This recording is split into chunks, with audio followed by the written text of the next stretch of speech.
السلام عليكم ورحمة الله وبركاته. يا جمال الشيف وجمال خضار الشيف، عندنا النهاردة السبانخ السكر دي. أول حاجة ازاي نشتري السبانخ صح؟ ان احنا نشتري السبانخ لما نيجي نشتري ما نشتريش اللي هي العود الطويل، نشتري السبانخ القصيرة شوية، عشان العود الطويل ده بيكون شاي، مش بيكون أخضر طري كده ورور كده. تاني شيء بيكون فيها راس حمرا كده. صراحة بنتي قطعتها المرة دي، يعني ايه المفروض ان انا بخلي الراس الحمرا دي لان هي بتخلي السبانخ طعمها جميل.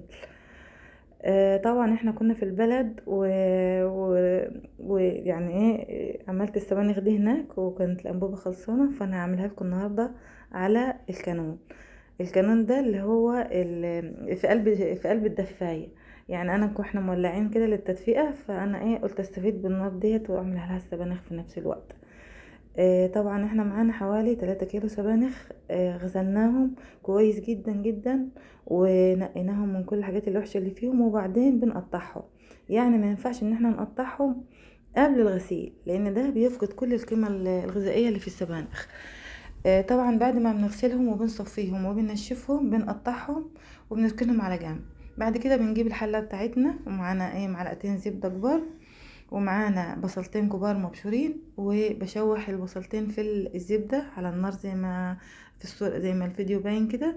وبعد كده بقى بشوح معاها اللحمة لحد ما ايه المية بتاعتها تنشف وتبدأ ايه تبقى لونها كده يعني اصفر كده شوية. بعد ما نشوح اللحمة والمية بتاعتها تنشف، طبعا هننزل بالسبانخ بتاعتنا الطماطم حوالي شفشق مليان، يعني زي كيلو ونص طماطم كده. طبعا بضيف العصير الطماطم وبسيبه لحد ما يتسبك كويس، واللحمه بتاعتنا تاخد 3/4 سوا. وبعد كده بقى بعد الطماطم بتاعتنا ما بتتسبك بنزل بقى بايه بالسبانخ. بس يا ريت تكون اتسبكت كويس، يعني لازم الطماطم تتسبك كويس واللحمه تطيب كويس، لان السبانخ ما بتاخدش طياب كتير. وما يكونش فيه ميه كتير، لان السبانخ برضه هتنزل الميه بتاعتها.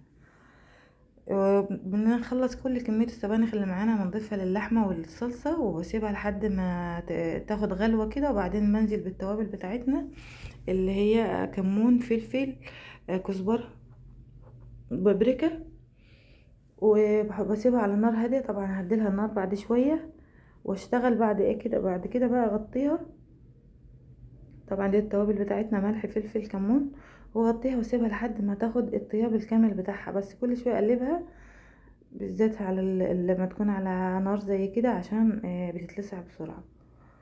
بس احنا سيبناها بعد كده على نار هادية لحد ما كملت السوا بتاعها، وبعد كده غرفنا منها. طبعا كان طعمها بصراحة لا يقاوم، وفيها ما شاء الله تبارك الله طعم الدخان او طعم الحطب الخشب اللي هي ولع تحت منها ده، غير طعم غير اللي في الحلة اللي على الغاز او في اي شيء او في اي وضع تاني.